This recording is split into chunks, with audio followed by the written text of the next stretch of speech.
the lady sit down, I saw that on the news.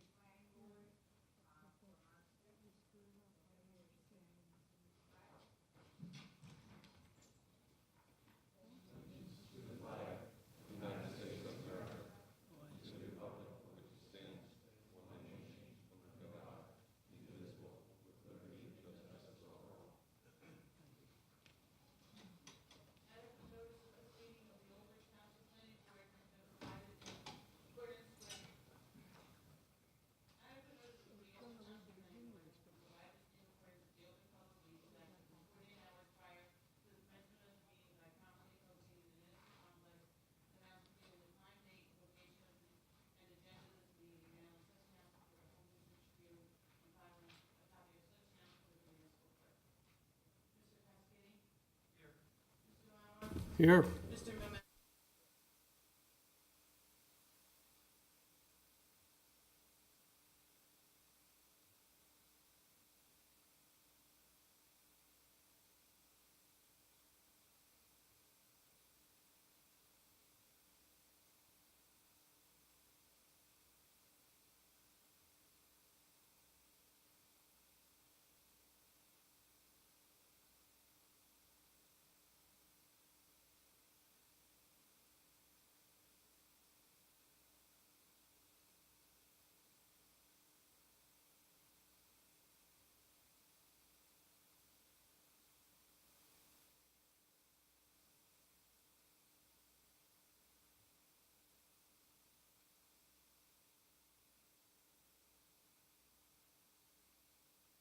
I'll make a motion.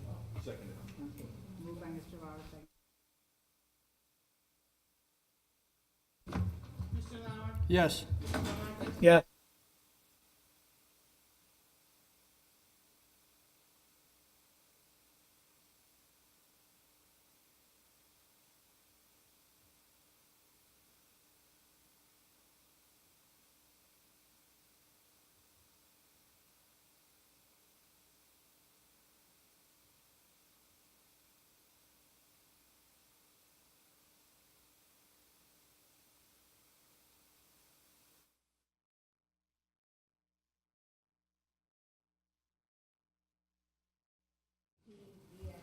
Power, LLC, block 3231, lot 12, 34.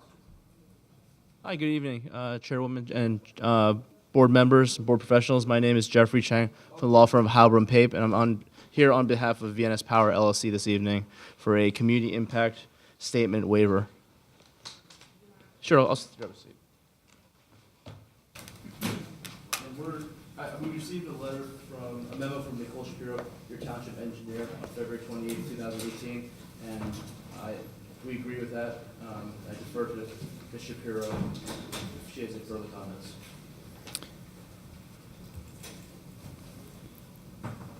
Chairwoman Cannon, this is for an application for a piece of property that's actually developed on Route 34.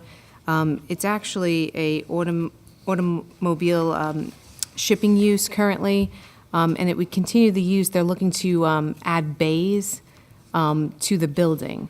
So that's why I thought it was okay at this point to waive the community impact statement.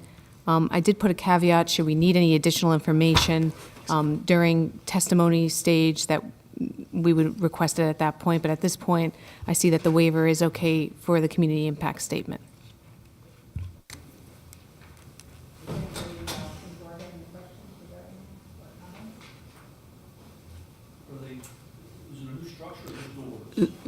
Proposed new doors. The building's staying the same. Nothing else is changing.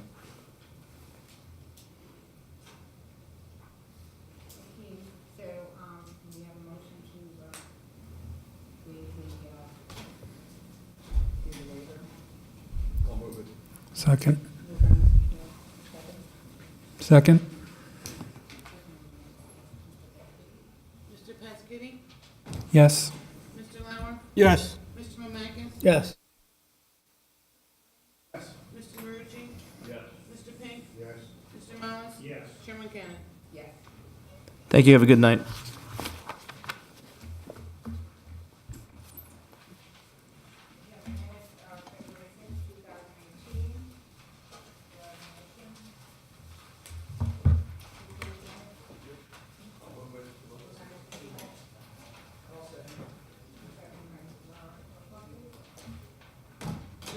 Pescini? Yes.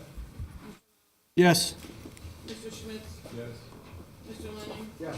Mr. Marucci? Yes. Mr. Pink? Yes. Mr. Mullins? Yes. Chairman Kent? Yes. Okay, now we're gonna have a discussion about an ordinance to update the performance and maintenance guarantee sections of the township land development code and other statutory updates to the municipal land use. Attorney? Good, yes. I had sent a letter to the board back in the beginning of January, just advising you that the state legislature had passed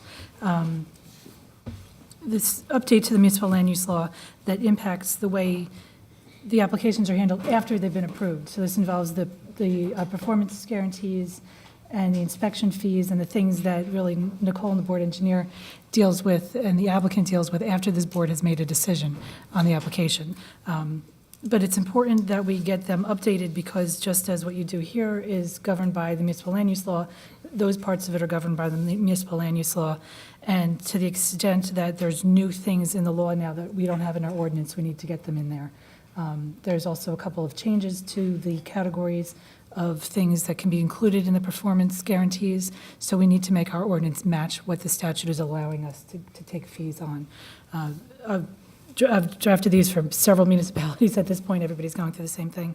What we did was we started with the ordinance as it exists and just tried to add in the provisions that needed to be added and then just change what needed to be changed. We didn't start all over fresh. We do have these provisions in the ordinance for the most part, but these are the changes that now are required by the changes to the statute.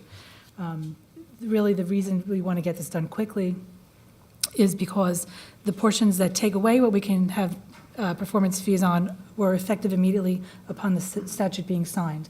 But the portions of this that are beneficial to the municipalities are only effective after we've put them into our ordinance and make them effective. They've added things such as a safety and stability guarantee, which never existed before. It's not a ton of money, but it's something that the town can require if they put it in their ordinance, that a developer has to give this guarantee in the event that they start digging in the property, they mess up the property, but then don't finish the project. It's a fund that the town can then go to make the property safe, fill in the hole or put up a fence. And that didn't exist before, and unless we affirmatively put that in our ordinance, it's not something that the town can take advantage of. So that's why we're kind of pushing quickly to get these done. So what you have in front of you is a motion of the board to recommend these updates be made to the governing body, and it also, because as with any land development ordinance, we have to opine on the consistency with the master plan, it also has a provision for that as well. That way, we can send this proposed ordinance change over to the governing body, and they don't need to send it back to us. They can then go to first and second reading and hopefully push it through. I don't think anything in it is controversial. It tracks with what the statute says now, and it just makes the changes so that our ordinance is compliant with what the state statute requires. It was in all your papers. Did anybody have any questions on the changes? The new portions were underlined, and the existing language was left, not underlined, so you could sort of see where things were added in. If you flip through it, you can see it's mostly blocks of new language for the portions that didn't exist before, and that's really what we're trying to get in there. Okay, anybody have any questions or comments? Okay, so this is the resolution that we would be passing. Right, so you have two documents. The one says Township of Albridge at the top because it's a proposed ordinance that they could obviously change around, but that they could use and actually put in front of council. And then the other one is Township of Albridge Planning Board, and that's the resolution that would recommend these changes to the governing body and opine that they're consistent with the master plan. So what you would be moving would be the resolution that That's recommends them recommending it to the to the governing body. body.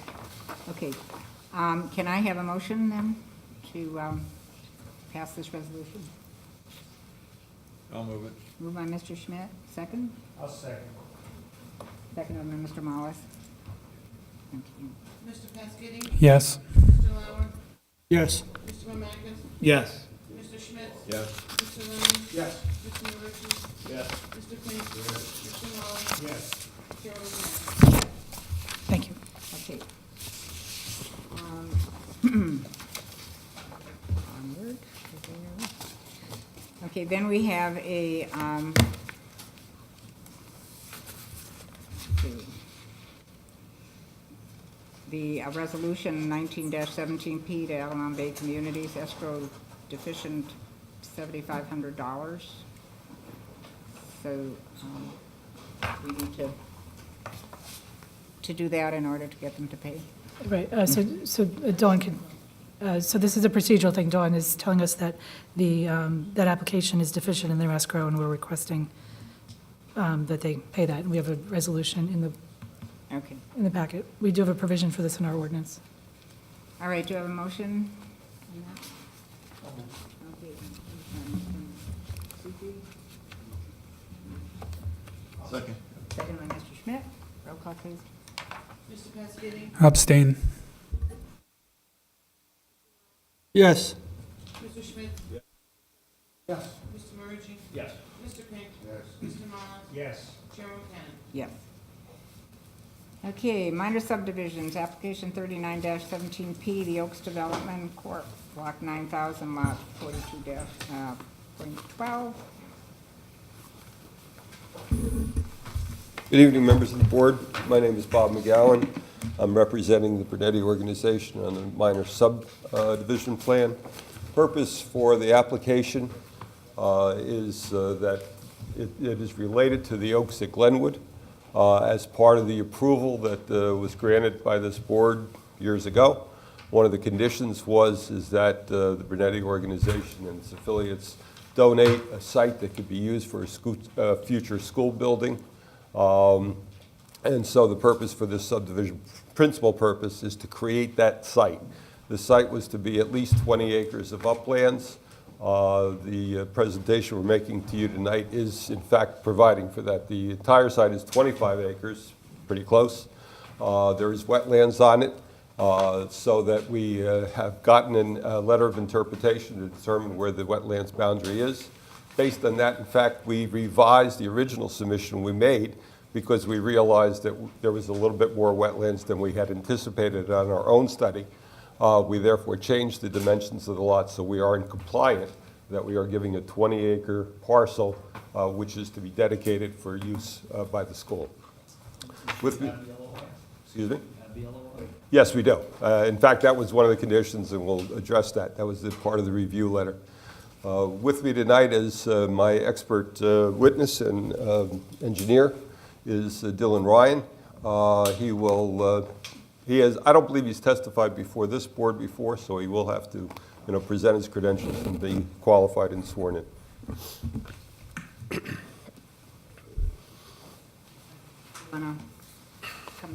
Are you ready for him? Well, let me say that the entire track, and Dylan will review it for you. You have it up on the screen if you look to your side. The entire track is 126 acres, a little bit more. What we are proposing to do is divide it into 3 parcels. The lower parcel, which would be 4212.1, although it would be subdivided and created, we would then stipulate that that is to be merged into the adjoining parcel, which is 4211. 4211 is part of the Glenwood Country Club, and one of the reasons for that is in doing the review, Rakesh properly noted that on this lot's already in use as a parking lot, and it has, I think, a trailer on it or something. So it's already being part of the club. If we had left it as a standalone subdivided parcel, we would then have variance issues because we have auxiliary uses without having a principal use. So we agree that if the board is inclined to approve our application tonight, that this lot would then merge into 4211, and that would take care of the auxiliary use issues. The center lot consists, as I said, of a little bit over around 25 acres. That is the lot which we are proposing to dedicate for the school use. It is adjacent to property that is currently owned by the Board of Education, and so although it would appear to be landlocked or without proper access otherwise, in fact, since the purpose of it is to make the school use, it would be an expansion of the existing school property. And then the final lot is really the remainder lot, and that's 88 acres. That's also adjacent to property which is belonging to the applicant. And if the applicant needs, if White Oak Lane were not extended, which would give it frontage and which would be its primary access if it were independently developed. If that for some reason didn't occur, that some reason being because the DEP indicates that we can't complete that connection to 516, and that's an application that's currently being made by the township that we are supporting and funding, but the township is the primary applicant. If that road in fact is determined that can't be constructed to connect to 516, then nonetheless that property is adjacent, contingent to property belonging to the country club. Again, it's not inaccessible to the owner. So it is also my understanding it's a variance-free application. There was one variance that had been indicated in the review letter. I believe that at this As a point. typographical error. Yes, okay. So that was an unintentional error, and as a result, this is a variance-free application. There are two issues that the engineer has asked that we review, and we would be happy to do that. Let me have him sworn in, and then I can continue for a moment. Do you swear or affirm the testimony you're about to give in this matter is the truth, the whole truth, and nothing but the truth, so help you God? And Name, please, and Yeah, do you want to, or you want to just sit down or speak into the microphone, please? would you present for the board your licenses and your experience? I'm a professional, thank you. I'm a professional engineer in the state of New Jersey. My license number is 24GE04782300. I have approximately 15 years of experience practicing, 10 of that as a licensed PE. And you've testified before other planning boards and zoning boards in the state of New Jersey? Yes, I have. Okay. Okay. If I could turn to Rakesh's review letter, which is the only review letter we've received. He reviews for the board and everyone what the items of the application are. And then he goes on to, on page 2, or 3 rather, page 3, the minor subdivision review. Everything else is just a recitation of facts and a description of the application, none of which we have any issues with. On the minor subdivision review, points 1, 2, 3, and 4, we agree to comply with, and we agree with the comments. Number 5 is the access issue, and that we should address with testimony. Dylan?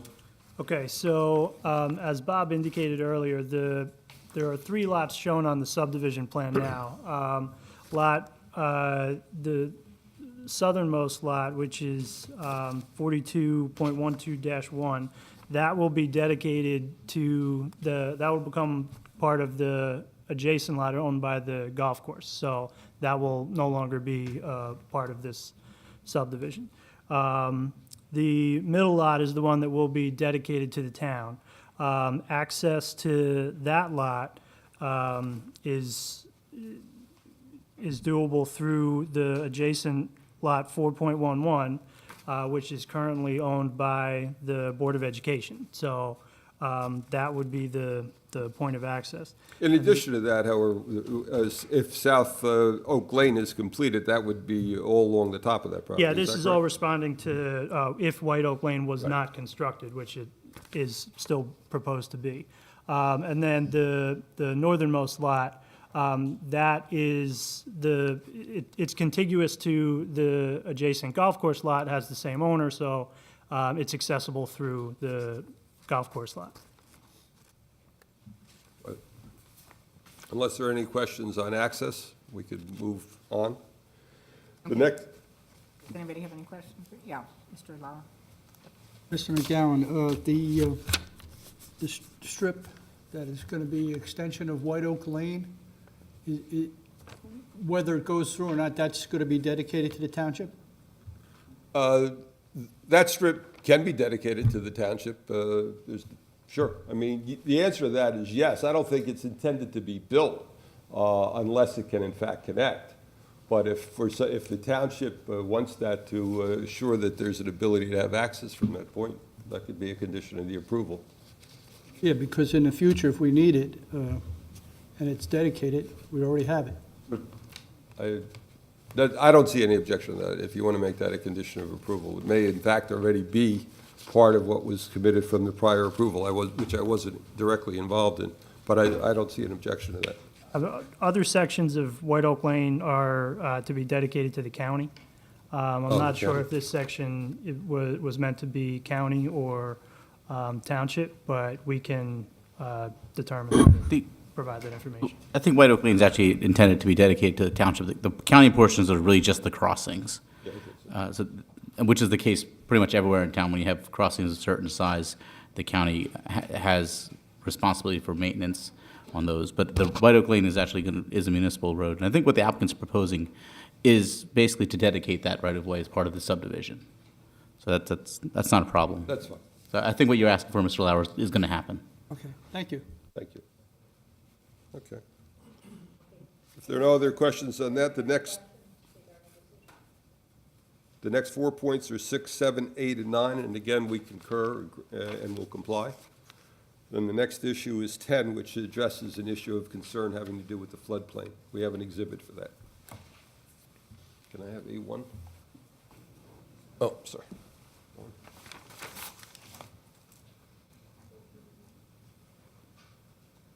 A1 is, what do we call it? Flood hazard area exhibit. Good. So the question was about any portion of the lot to be dedicated with flood hazard area on it. So based on the firm mapping, we delineated the flood hazard area, which is 1 foot above the 100-year flood. So the only portion of the site is in the extreme down here along the brook itself. And virtually all of the flood hazard area is enclosed, is also part of the wetland buffer area. So basically no additional area that wasn't already encumbered by the wetland buffer will be encumbered by flood hazard. And the area you're describing is the easterly-most portion or easterly-most lot line of this parcel, is that correct? Correct. Okay. So the subdivision plan will be revised to provide that small portion on there then? Yes. Okay. There are no other questions on the floodplain.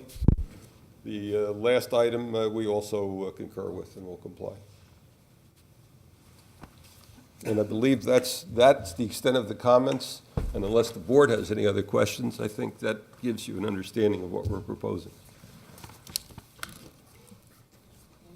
Questions or comments from the board? I think Mr. McGowan's done a tremendous job of going through my letter point by point, so I don't have anything additional to add. Basically, this is a subdivision that was required by the preliminary and final site plan approval for the Oaks, and the applicant's just here to satisfy that condition. So if I might just address 2 other items that are mentioned in the letter, just so you know what the status of them is.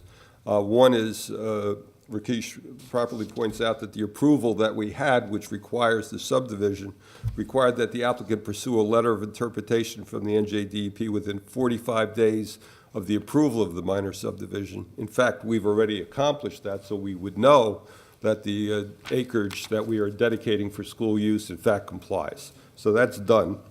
And the other was conveyance of the parcel to the township shall be concurrent with the filing of the subdivision plots for the Oak at Glenwood development. We have presented our proposed deed of dedication, and that's awaiting review by the township attorney and the engineer to make sure that it complies. And as soon as that's ready, we're ready to sign it and file it with our plots. And it was always meant to be deeded to the township as opposed That's what the court said. We've gone strictly by the court order, and that's what Judge Ryan said. So that's what we did. Okay, any comments, questions on the board? I'll open it to the public. Is there anyone from the public that has any questions or comments? I'll close the public portion. Okay, is there a motion to grant the minor subdivision? I'll make a motion. Moved by Mr. Lauer, second? I'll second. Second by Mr. Lucci. Mr. Plansky, Abstain? Mr. Lauer, Yes. Mr. Mamakis, Yes. Mr. Schmitz, Yes. Mr. Lenny? Yes. Mr. Marici? Yes. Mr. King? Yes. Mr. Mullins? Yes. Chairman Buchanan? Members of the board, thank you so much. Thank you.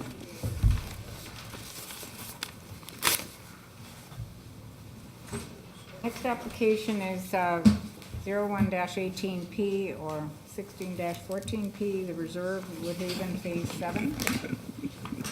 Lot 2201.14, Lot 2-28-34. Boulevard.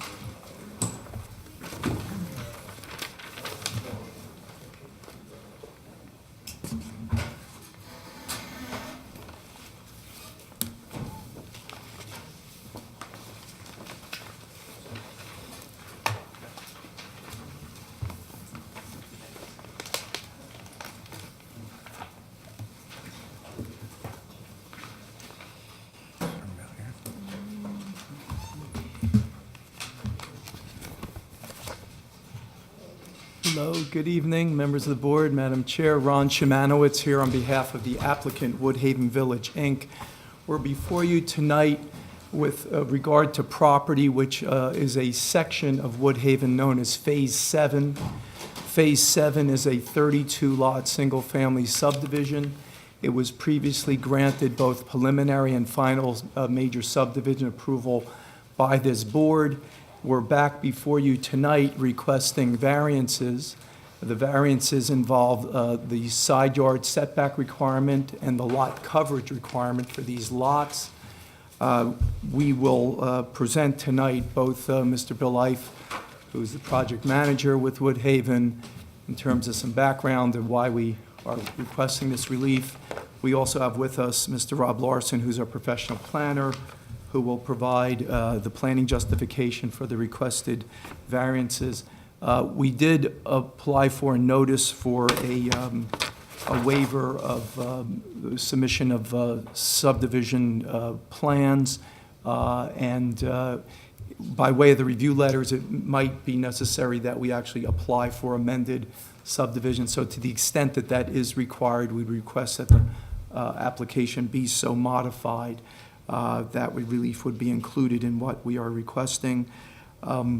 We do have the two review letters, both the engineer's review letter and the planner's review letter, and we're prepared to address those. And unless there are any other questions or housekeeping, my first witness would be Mr. Bill Ife. Could have him come forward. You swear or affirm that the testimony you're about to give in this matter is the truth, the whole truth, and nothing but the truth, so help you God? Yes. Just state and spell your name. My name is William Ife, I-A-F like Frank E. Bill, you've been coming to this board for many, many years, but just for the record, state your position with Woodhaven. I'm a project manager for Woodhaven Village. Okay. What I'd like you to do for the board is just give a little bit of background of how we came to this application tonight, the subdivision having been given final approval, and now we're requesting the two variances, the side yard as well as the coverage variance. Why did we come to that point? We received a preliminary and final final subdivision approval from this board back in 2016 for 32 single-family lots designed using the SFD 7 standards in the Old Bridge ordinance that applies to this site. Those standards had a 20% coverage and a 10-foot side yard on one side and a 15-foot side yard on the other side. And the lots are 7,000 square foot minimum. Our lots are 7,500 square foot minimum, so they're slightly in excess of the required standard. In the period of time between when we got the original preliminary on Woodhaven Section 2, which is 2010, we have been developing or doing the plans for Woodhaven Section 3, and we have a large amount of smaller lots, smaller single-family lots in that section. And this section, the 7,000 square foot lot section, are also smaller lots. We saw an opportunity to do some slightly larger models here, and we're not talking about large houses. We're talking about houses that are approximately 5 foot bigger than what the standards currently would allow us to do. The standards now would allow us to do roughly a 49 to 50-foot wide house. We'd like to do up to a 55-foot wide house here. We have product in other places that the market has accepted and embraced. And for the benefit of Woodhaven Village, we have townhouses, we have some smaller singles, and we have multifamily. We'd like to introduce a wider variety of product, so we'd like to put some larger houses here. The Phase 7 portion of Woodhaven Section 2 is not built yet. There's no one out there yet. We have that up on the board. I guess we should mark that as an exhibit. We should. That would be Exhibit A1. Exhibit A1, and it is, Tell us what that is, Bill.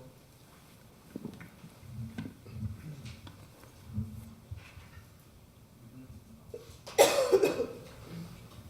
titled Woodhaven Village, Section 2, Phase 7 exhibit. And what it shows are the 32 lots with the larger houses on them. And the area is surrounded by open space. There are wetlands and uplands, but it's surrounded by open space. Bill, the stenographer's having trouble, so you There is? have to use the mic. Oh, okay. No, I'm okay. I'm okay from here. The Phase 7 is surrounded by open space and is not built yet. We put the larger product there and trying to be sensitive to the rest of Woodhaven Village. There's no negative impacts to any neighbors or any existing people that are out there. If you notice, we're asking to decrease the side yards by 5 feet. In most cases, the lots are open in the back. And you'll notice that the lots are in groups. They're not a long street full of lots. So there are not that many lots that are next to each other that would be that much closer together. As far as the coverage variance goes, the request for that one is the 20% is highly restrictive. The 20% would give us a rather small house on the lots, so we're asking for the 30% coverage.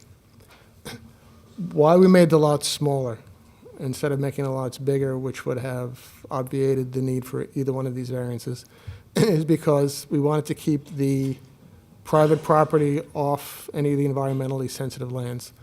None of the private lots in this section have got any wetland restrictions on them, neither wetland or buffer or floodplain.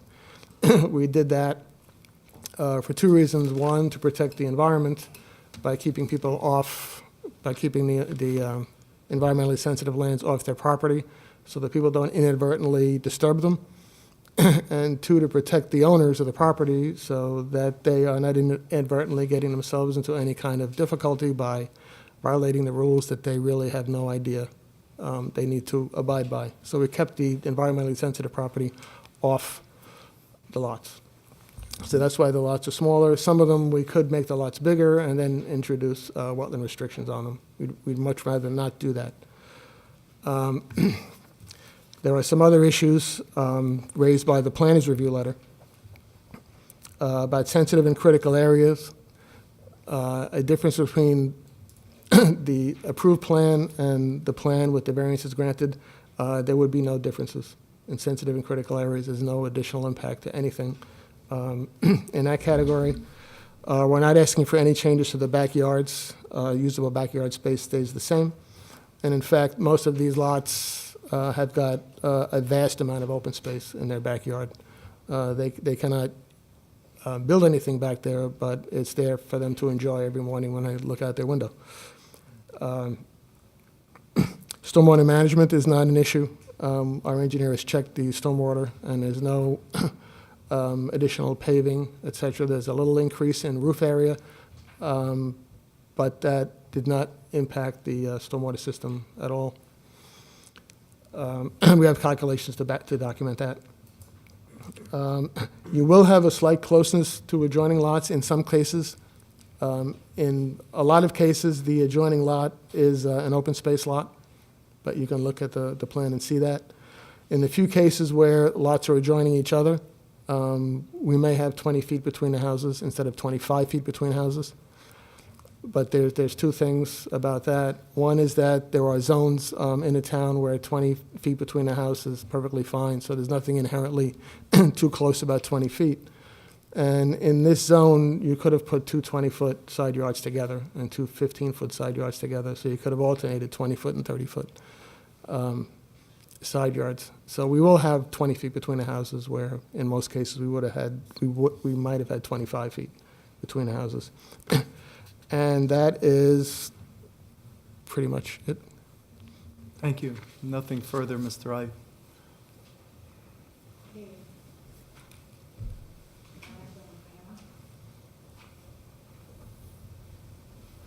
Thank you, Madam Chairwoman.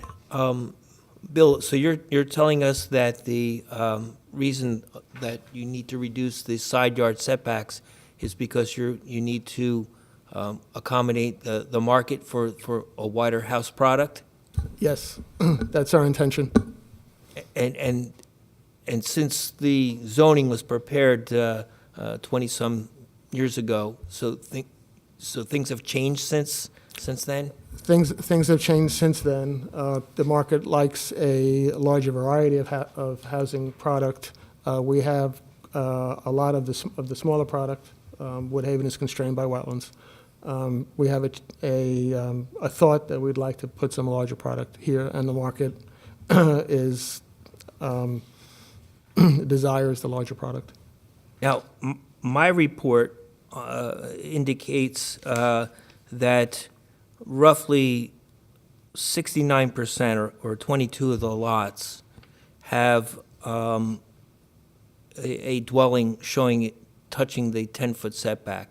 But there's some others where the lots are exceptionally wide and they don't really show the need for the setback. So my question to you is, are you requesting the setback variance for all 32 lots, or just for those that are demonstrated in the drawings that show them touching the 10-foot setback line? There are, Mark is correct in identifying the lots that touch the 10-foot setback line. There are also lots that need a variance for the coverage issue, to put the same model on the house.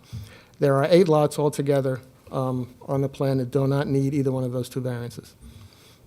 Our preference would be to have the variance on all 32 lots for uniformity through the development, for administrative ease in dealing with people who buy the houses 15 years from now who want to put a pool on there, and the issue about which house has a variance and which house doesn't have a variance could become a problem. It would be easier if they all had the same criteria.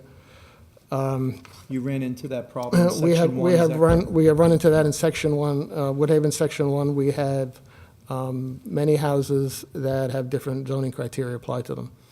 And we straightened it out, we know which ones are which, but it's a rather complicated map that shows which lot has this side yard and which lot has that side yard. There's also the issue administratively later on about owners wondering why my neighbor can put something within 10 feet of the property line and I can't. So those are two issues that argue toward a uniformity on the entire site. But if the board's preference is to only grant a variance where it's absolutely needed for this request, then there are 8 lots that don't absolutely need it to do what we are proposing. So, Bill, you're telling us that there may be some kind of benefit to having them all, so that the application of side yard setbacks for the future development with pools and other kinds of amenities on the property? I think it would be easier to administer later on, and it would be fairer to the people who live there later on. But it's not an absolute, it's not an absolute necessity for what we're trying to accomplish right now. I would prefer to grant it to all of them, but it will be up to the board, should the board approve it at all. Thank you.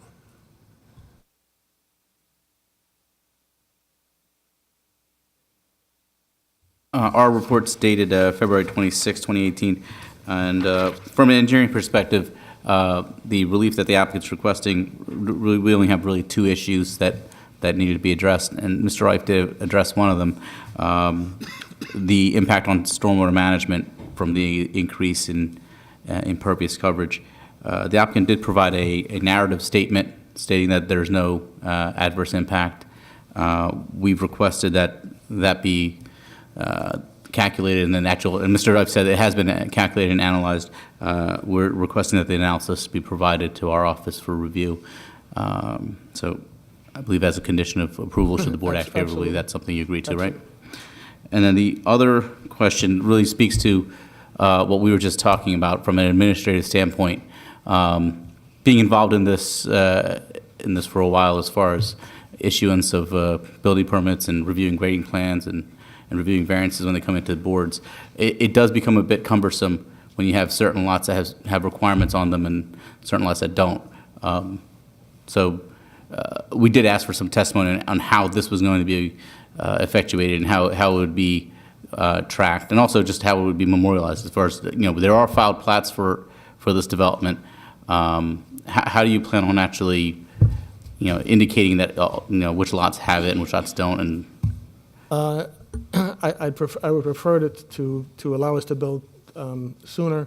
I would prefer to record a deed against all of the lots, or the lots that that would be applicable to, depending on which way the board went, because we own all the lots as of today, so we could do that. We can record an instrument that all the title searches would find, that would say what the side yard. right, so you wouldn't be required setbacks. at that point. Sorry, let me cut you off. So you wouldn't be required to then file an amended plat. You would just file a deed restriction, basically, or a deed notice that says what the setback requirement is. Is that correct? Yes.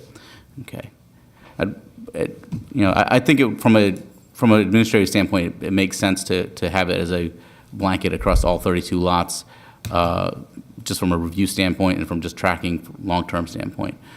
Certainly, there are merits to both, but that would be my advice to the board.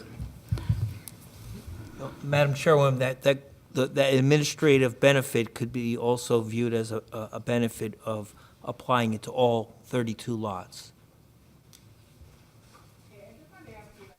Any testimony?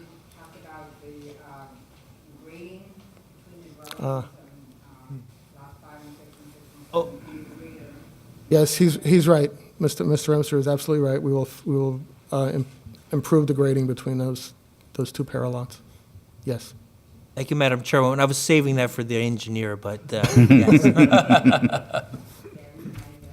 But you're absolutely right, yes. Okay, does anyone on the board have any questions or comments? This is just side yard strictly? Yes. Not front and rear yards, no.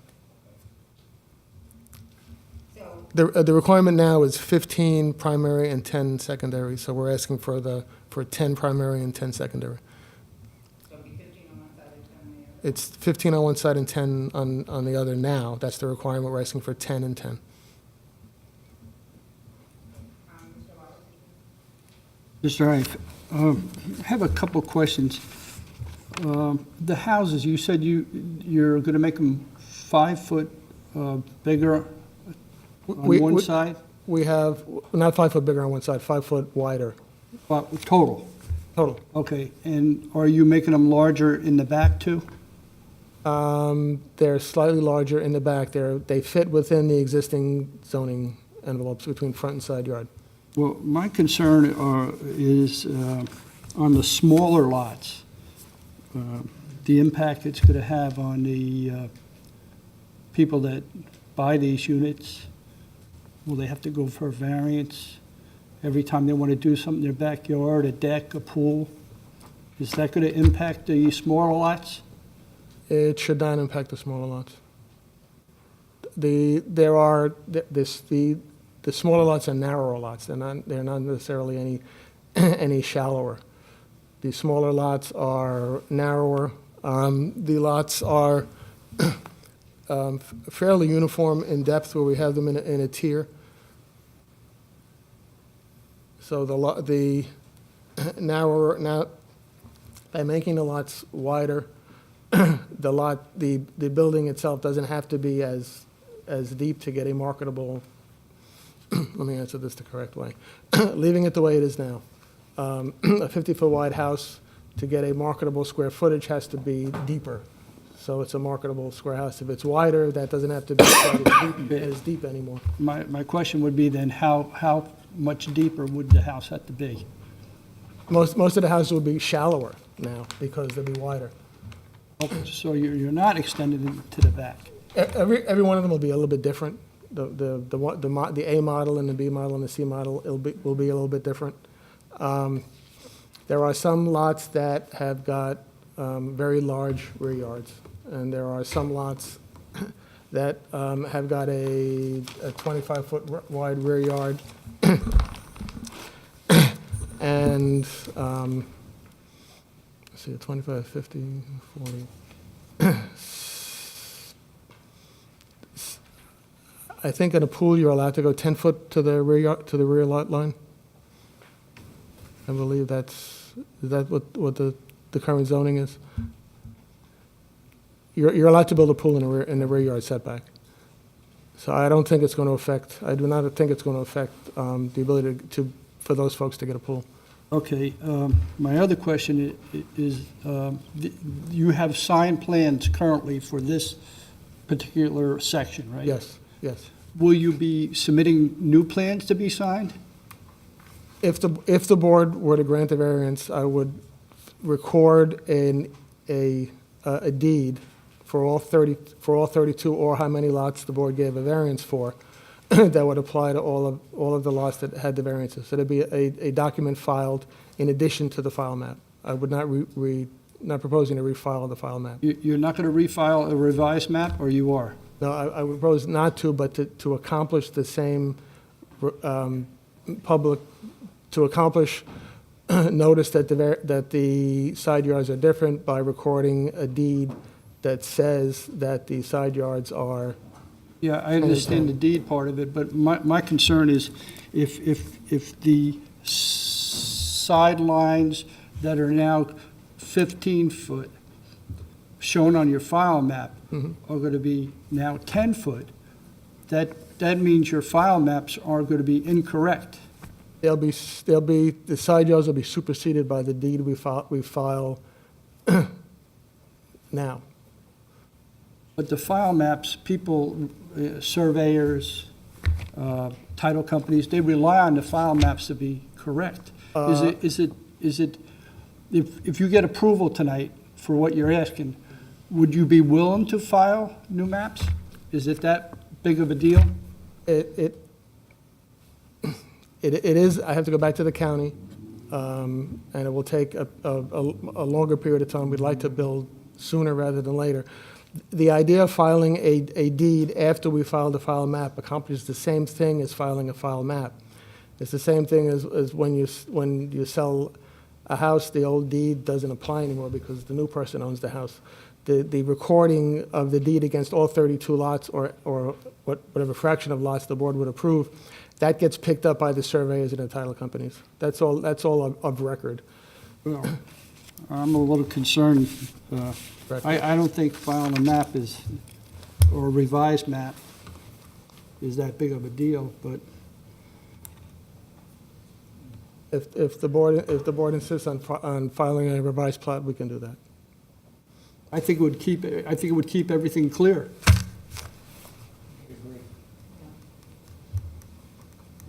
Okay. We can do that. We can do that. That's the board's preference, that's No, what we we'll can do. do that. We can do that. Also, I just wanted to ask, I have elevations if you'd like to see them.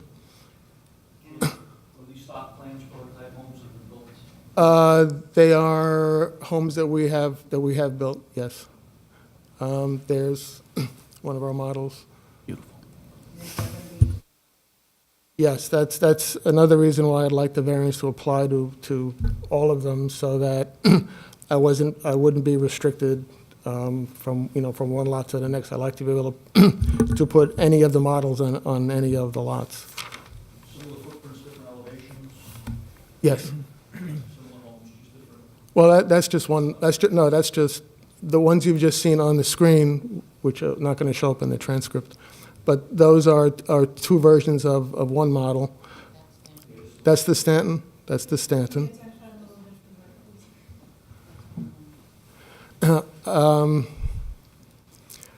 That's the Paloma.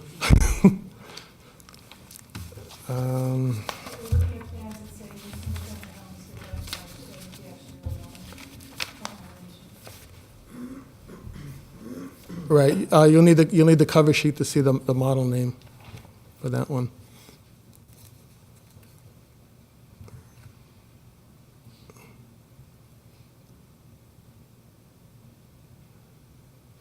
Which one is, that's the Stanton? That's the Stanton. That's the Matisse, that's the widest one. That's 54 foot 8 inches wide. Yes. The architect's what? Larry Larry Appel, Appel is his name. Appel. There are 3 models. Do they do both spec or pre-sales? Pre-sales. Bill, just to clarify the record, in terms of the paper as well as what's up on the screen, there were 3 sets of architectural plans, elevation plans for the 3 models. I believe one of them is the Paloma model, one is the Stanton, and one is the Matisse. Yes, Is that correct? that is correct. Ms. Carey, whether you want to mark those or just note them for the record, but that's what's being shown on the screen, however you prefer. Let's mark them. I think we're only up to A2, right? So 2, Right. 3, and 4. Paloma, Stanton, Matisse. Right, so you want to mark them separately You can mark them as a package, that's fine. as a package? So 2A2 as a we'll package. mark Exhibit A2 as the 3 package models. of architectural renderings for the 3 model types, the Paloma, the Stanton, and the Matisse. That'll be Exhibit A2. That's And good, each thank you. model has an A and B elevation? Each model, I think only the Paloma has an A and a B elevation. They'll have different materials. Some will be brick, some will be stuccos, not stucco, some will be a stone, some will be wood siding. And will they be buried, so that you don't have 4 houses all in a row? Yes, that are- yes, that's one of the other drivers for the variance is that they're on the narrower lots on the, if we didn't get the variance, then I have a 50-foot wide house that I would have to use on all the 50-foot, on the 75-foot wide lots. So getting the variance, I can use the larger model on those lots now, so I can break it up. Madam Chairwoman, there's a no look-alike requirement in your ordinance, so it'll require, Nobody seems to be following it. yeah, well, we need to enforce that, so, but anyway, yes, you have that no look-alike requirement.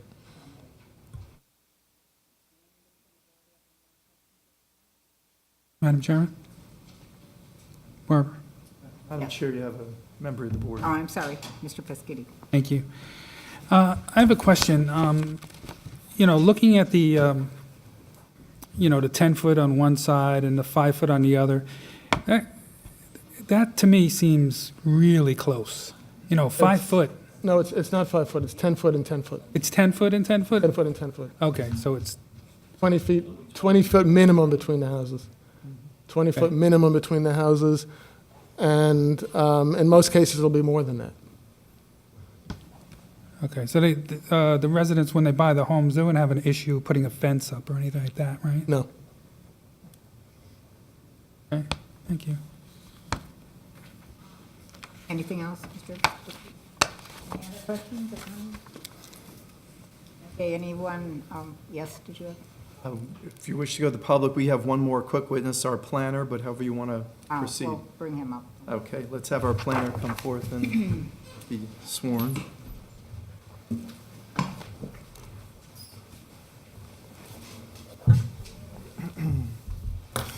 You swear or affirm the testimony you're about to give in this matter is the truth, the whole truth, and nothing but the truth, so help you God. I do. And state and spell your name for the record, please. Sure. Robert Larson, Larsen. Rob, if you could give the board the benefit of your qualifications and just mention whether or not you've been accepted on prior occasions as a professional planner. Sure. I'm a professional planner with the firm of Chester Plissus Lasowski, also a licensed architect. I've testified in front of many boards, including this one, in both capacities. Mr. Larson is an expert in planning. Thank you. Rob, I'm going to turn it over to you. I mean, you heard the first part of the presentation. We need the more formal planning justification for the variances. Sure. Just in terms of background, obviously, Mr. Ife has done a great job of describing to you the approach that we have, in seeking the variances that we've been discussing. I happen to have been a planner involved in this project for over 10 years, so I am familiar with the entirety of Woodhaven and the variety of housing that is going to be available both currently under construction and in the future.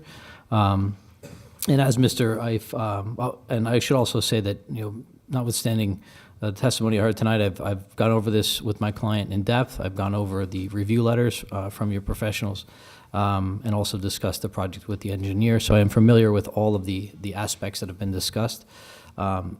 So, that leaves my job to discuss with you the positive and negative impacts of these variances should they be granted. So for clarity, we are seeking a side yard variance where 10-foot and 15-foot is required. We are seeking a 10-foot and 10-foot requirement so we are seeking a variance to apply a 10-foot and 10-foot side yard to all 32 lots. The other variance that we're seeking is where a 20% coverage is required. We are seeking a 30% coverage, so an increase to 30% coverage to be applied to all lots. In terms of the positive aspects of this variance, should it be granted, as Mr. Ife stated, Woodhaven has been undertaking this development for some time, and there is certainly an advantage to offering a variety of housing styles throughout the development. And in this case, we have a sort of an enclave of homes, and as Mr. Ife discussed, this is a great opportunity to offer a larger product, something a little bit different and suited for this particular area.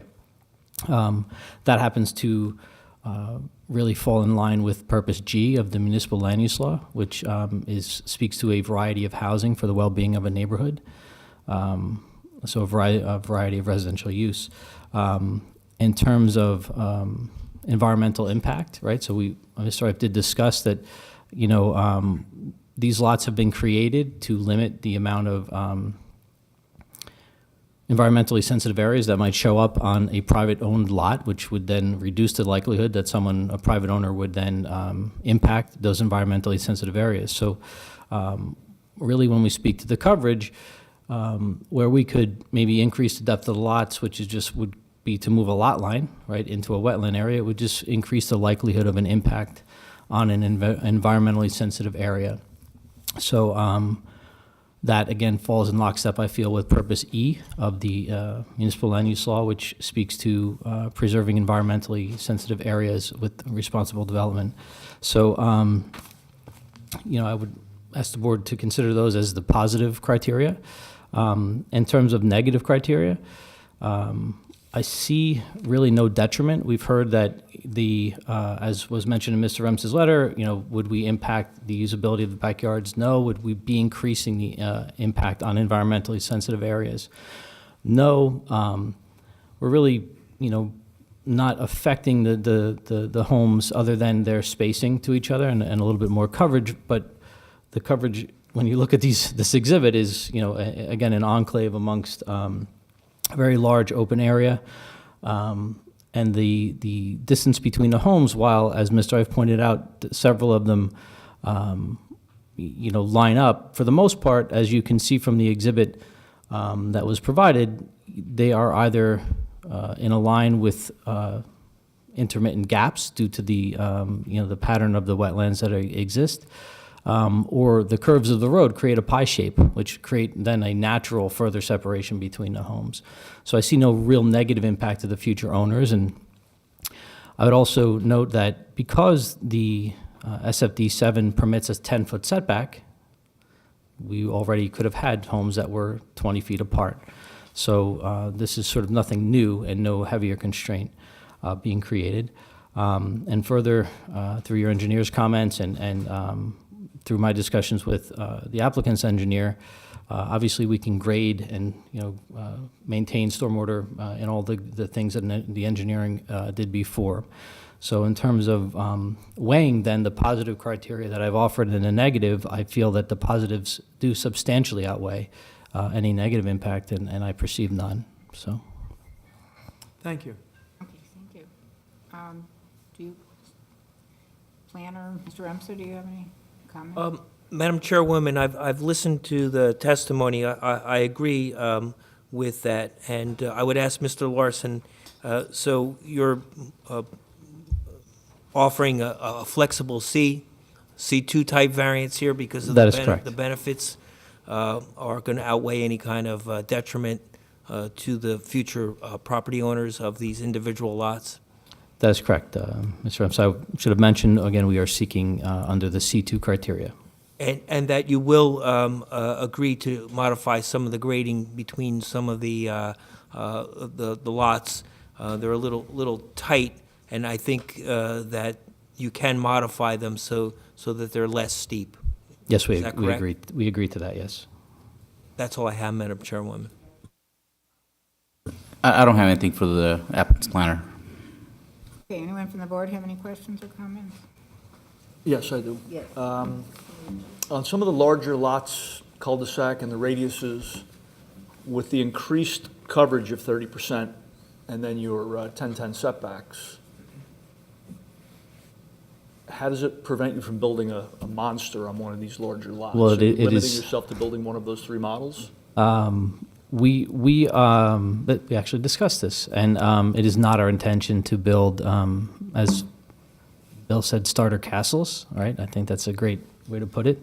So we would be seeking to not put extensively large homes. What would we?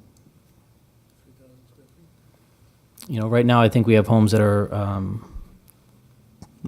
22 to 2,300 square feet. I think we would definitely seek nothing larger than 3,000 square feet, which again is not a significantly larger home. So we would be happy to agree that none of the lots would accept a home greater than 3,000 square feet. Okay, good, thank you. Okay, anyone else from the board? Okay, so you have no other witnesses, right? I do not. Open up to the public. Is there anyone here from the public that would like to speak or has any comments or questions? Seeing no hands, we'll close the public portion. Okay, do you want to sum up anything or?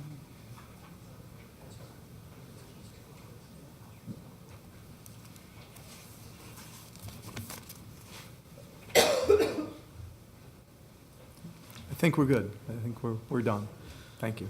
Read off some of the points that we want to make for everybody.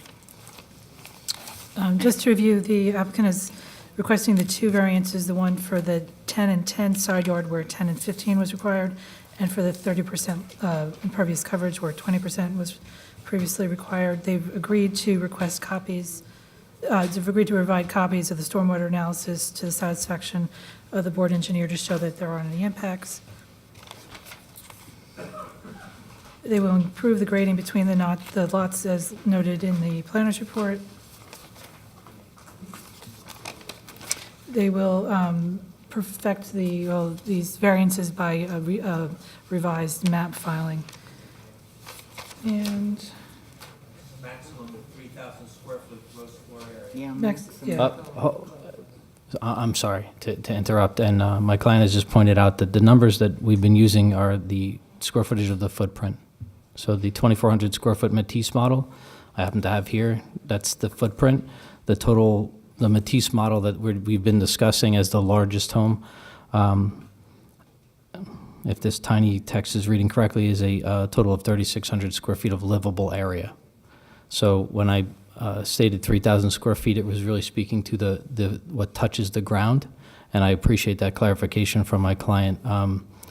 We're so apples to apples, the homes that we've been discussing, the Matisse and like that are 5 feet wider, have a approximately 22 or 2,300 square foot touch-the-ground footprint. But that model on the exhibits that have been shown, prepared by Mr. Appel, offer a total living area of 3,600 square feet. So then my 3,000 total would already be, it wouldn't make much sense. So So the difference would be, what would be the smallest unit? What would be the smallest? Okay.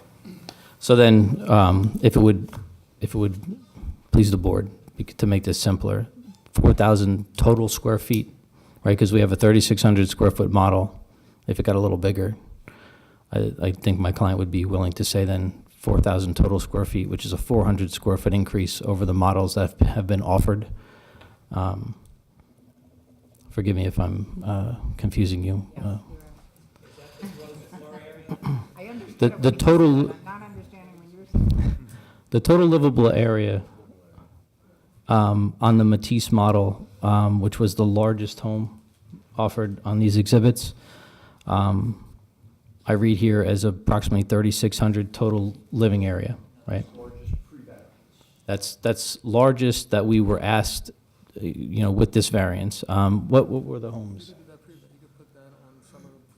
Yeah, and we would have already, been in that range before we even asked for the variance, so. What are the other houses? What are the size of the other houses? Roughly the same, just in a different configure. Now? Oh, you're right, Madam Chairwoman, I'm very sorry. The other two Three models. different models, can you just give me the square footage on One is each model? 29, one's 3,200. 2,900, 3,200, and 3,600 are the three models, the Stanton, Paloma, and Matisse that were discussed earlier. So we were already talking about homes that were 29, 32, and 36. In response to the board members, let's be careful we don't build, castles here. I think perhaps the record is best served to say a 4,000 square foot total home, right? So total livable square footage. Yes, because they would still be limited by the coverage.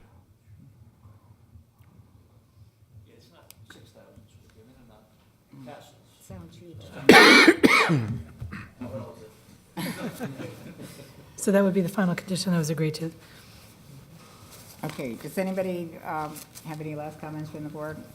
Yeah, Mr. Scotty. Just give me- Madam Chairman, on the conditions, is the file maps, revised Yeah, file she maps put in that there? Yes, I put it. Okay, thank you. Mr. Pescetti, did you have something else? Yes. Is there any COA component to this? Affordable housing? There is, but it applies to the overall of the Woodhaven project.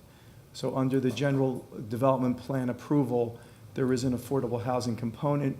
It consists of both monetary contributions and the provision of actual affordable housing, but not in this particular section. This is a single-family section, so there's no affordable housing in Phase 7, but it's addressed in other parts of Woodhaven. Thank you. Madam Chair, if I may, just one housekeeping item. We actually noticed for waiver of subdivision because there weren't subdivision plans submitted with this in order for the board to hear it. I think maybe in one of the review letters, since there were some modifications to the grading, it was suggested that perhaps the application be amended to reference amended preliminary and final. If we are going forward with filing a new map, that kind of fits in. So if the board were inclined to make a motion and approve, perhaps that relief should be included as well. Requesting a waiver of presenting the revised. I think we requested the waiver, but we've now morphed into actually requesting amended preliminary and final site plan approval to the extent that we've modified some of the grading, since that is a subdivision issue. Okay, do we have a motion?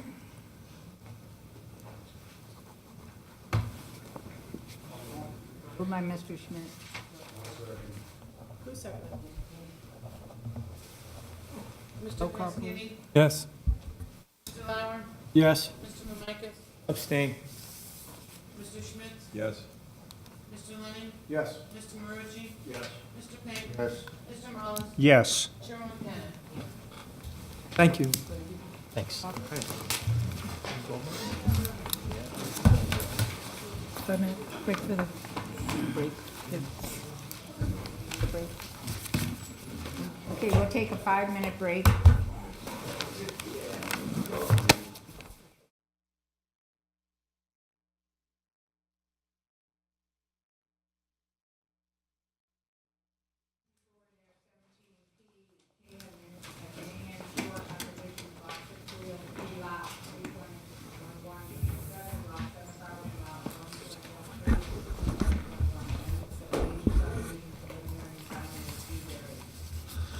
Good evening, Madam Chairwoman, members of the board, your professional staff, and members of the public. My name is Peter Klauser. I'm an attorney with the firm Heilbronn Pape. This evening, I have the pleasure of representing K. Nadian with regard to their application before this board for a portion of the project known as the Oaks at Glenwood. There was actually, earlier in your evening, you had another application, the minor subdivision, that I think was part of this development. This application is for an amended approval. It's an amended preliminary and final subdivision approval with the applicant's request for relief from some of the standards that were created in the early 2000s when the original development was approved.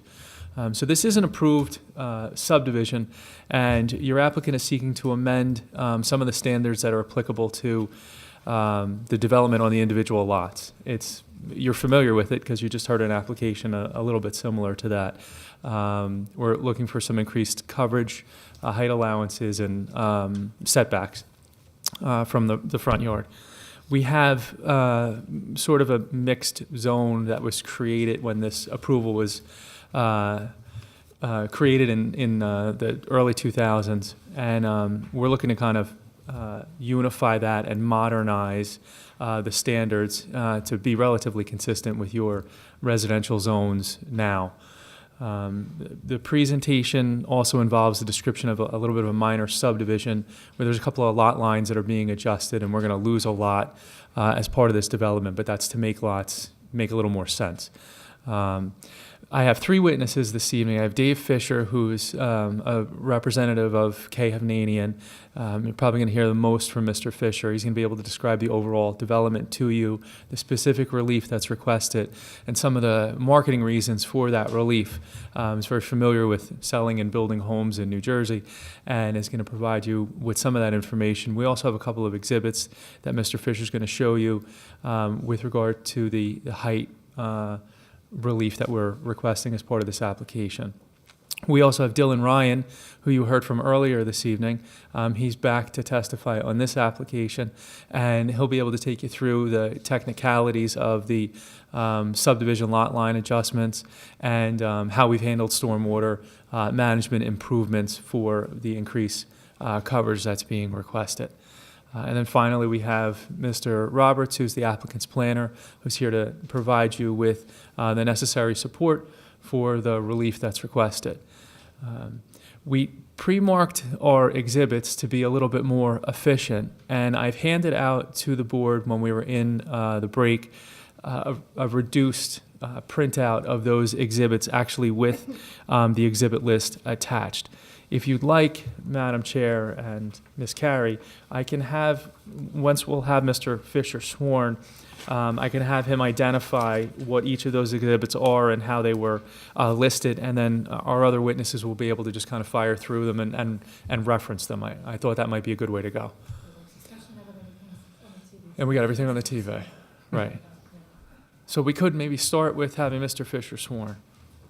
Do you swear or affirm that the testimony you're about to give in this matter is the truth, the whole truth, and nothing but the truth, so help you God? Yes, I do. And state and spell your name for the record, please. David Fisher, Fisher. And David, if you could, before I have you go through the exhibits, just to give the board a little bit of context, if you could just share who you are and what your relationship is with the applicant. Sure. I'm Vice President of Governmental Affairs for K. Hovnanian. I've been with the company in a combined capacity because I came from a company that was acquired by K. Hovnanian for 25 years.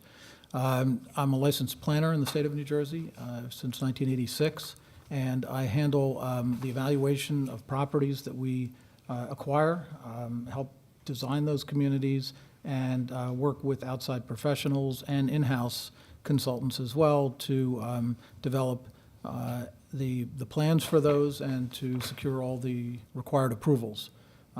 That's essentially my responsibilities. So you did in fact work with Dylan's office and your own office to prepare a number of exhibits that we've presented to the board tonight. Mhm. And if you could Yes. perhaps take the board through how we identified the exhibits and what they are so that they are on the record and can be referred to throughout the hearing. Sure. Since you have the packets in front of you, I think just about all of those are also on the screen with the exception of the A6 through A9, which were submitted to the board as part of the application package. And we have boards for those as well. But the first is a location map aerial that just situates the entire tract, not just the 4 sections of housing that we're describing and as part of the application tonight. The second, A2, is the subdivision layout. That's an enlarged version of the rendered subdivision plan, blown up so that you can better see what's depicted in the 4 sections. And I'll go through these in a little bit more detail when I testify. The third is A3, the subdivision layout plan for Section 1C. That's where the 2 minor subdivisions are not minor subdivisions, but a lot line adjustments are taking place. A4 is a model elevation of what we would hope would be a proposed roof pitch that we would be permitted to construct with basically a 6-on-12 roof. If not, A5 depicts the same model, the Lexington model, with a much lower roof pitch, about a 4-on-12, that we would be restricted to if the board did not grant relief from the height requirement. And then A6 through A9 are all out of the package that we submitted to the board with the application back in December.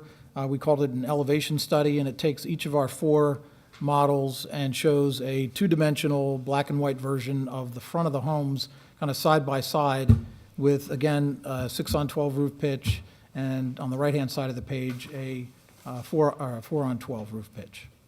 We also showed 2 different foundation types. So those are, the primary exhibits that I think we're prepared to use in tonight's presentation. Thank you. So why don't we start by identifying for the board sort of an overall of what this development is and what Hovnanian's role is in the development. Sure.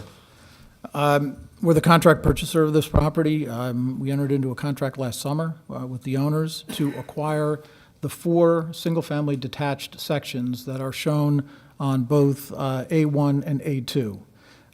They're listed on the approved plans as sections 1A, 1B, 1C, and 1D.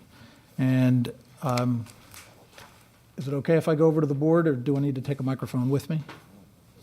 How do we do? We have one? Okay. Might be easier just to point out some things to the board as I do that. That's okay. Thank you. So this is A1, and Route 9 runs along the very bottom of the exhibit. North is in a right-hand side, so actually if you turn this exhibit on its left side, the north would be going up, but it actually fits on this board this way. It's a large property. Somewhere around 724 acres, I think. We're only dealing with what's shown here in green, which represent the 4 sections, and that's about 56.3 acres of land. And those are the only sections that would include single-family detached homes within the Oaks of Glenwood project.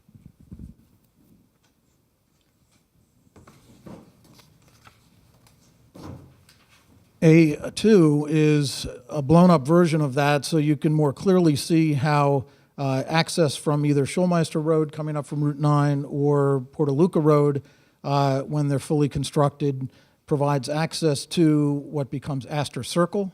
And on the interior of that is rental multifamily product that the owner will develop, as well as a clubhouse. So if you're familiar with the plan, that's what's on the interior of that circle.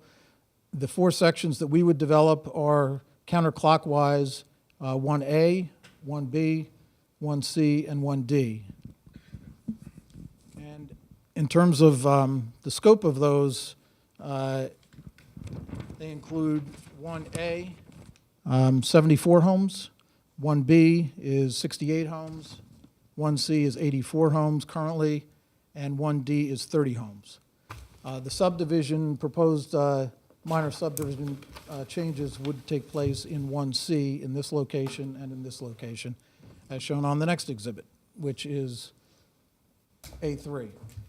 So Dylan Ryan will talk more about that in terms of how the subdivision lines were adjusted, but suffice to say that when we examined it, the 5 lots here, which are now turned into 4, created corner lots that were, in our view, almost impossible to build on without a very small compromised home. So that's the reason why we're seeking a change in that and willing to lose a lot for that reason.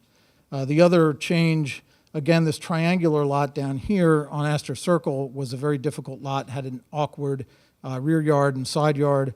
So we shifted the lot line over and created a larger lot 10 and would essentially take the home that would otherwise be constructed on that lot and shifted it around to a different location on Astor Circle as part of 1A. And that house would now be here on Astor Circle instead of here. So net, we would be down 1 house. Okay.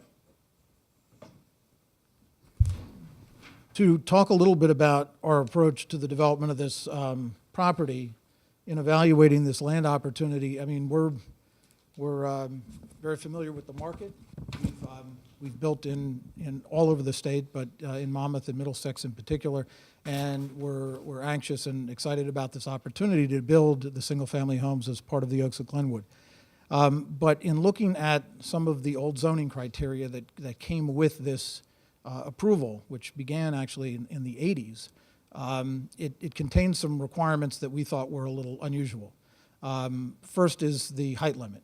Maybe back then, more of the residential zones in Old Bridge had a 30-foot height limit. None of them do today, and our planner will testify more about that. So we're hoping that the board would be agreeable to a 35-foot height limit, mainly because it creates a home and an architectural look and an appearance that I think buyers expect. If you force the home to have a very low roof pitch, you'll end up with a house that looks more like the second exhibit. The first one is our Lexington model, and that's A4, and the second one is A5. So if you put them side by side, just from even a layman's view from the street, you can see you lose the roof, and that's essentially what happens, and it compromises the look of the home. I think our planner will provide more testimony in support of that, but I think just from our viewpoint, this is a self-contained community, and it would be nice for all the homes to look great, but it really would have no impact on surrounding properties because there aren't any adjacent uses to this site other than woods that surround the northern portion of the tract. So with the planner's testimony, we're hoping that the board will favorably consider that. Our proposed models are smaller than the previous application. These are relatively small lots, and oddly enough, there were a mix of lots approved for this subdivision. What was called back then the SFD 5 lots were minimum 5,000 square feet, and the SFD 7 lots were 7,000 square feet. So quite a few of them are larger than that just because of the shape of the lots and the depth of the lots, but many of the lots also back up to a wetlands buffer or some constrained lands so that it kind of truncates the backs of the properties. When we looked at the building envelopes and looked at the 4 model types that we would propose to develop here, which are not large footprints, they're 40-foot wide homes, and most of them are about between 38 and about 44 feet deep. So it's about 1,700 square feet on the ground. And of course, with a second story, most of our models would be in the range of about a total of 2,300 to about 3,000 square feet. We do have some that have some options that could go out the back, an added morning room, that type of thing. But generally speaking, that would be the market that we're trying to hit here, which we think would be a broad appeal for young professionals, families, even move-down buyers who are looking for a new house and want to stay in the Old Bridge area. So when we examined what our lots would, how many of those lots would work, we actually prepared a fit list internally from our architecture department. And the two larger models only fit on about 40% of the lots, which was a combination of the larger setback on the SFD 7 lot, has a setback of 25 feet, and the limited building coverage, which is only 20% for these lots. So our proposal is to increase that to 25%. And again, our planner will provide some testimony in support of that relief. Our homes, and I think you can see the elevations there. We didn't have detailed floor plans, which really isn't necessary for this application, but they're all 4-bedroom. They're 2-car garage. We intend to construct basements. We've done soils testing on the site and subsurface evaluation of the soil conditions, and we believe basements are feasible. So that's, generally speaking, the scope of the development. We also looked around Old Bridge and looked at other roof pitches and said, you know, is this unique to this property, or are there other developments in town? And most of the ones that we saw recently, like Rocky Creek Estates and Winding Brook Estates and Red Shaw Village and Hillside at Old Bridge, all have homes that are at least 6 on 12, if not more in some cases. So, you know, you can see the 35-foot height limit reflected in other developments in town, and I think it would be a shame, because I think it would impact values if we couldn't build to that standard.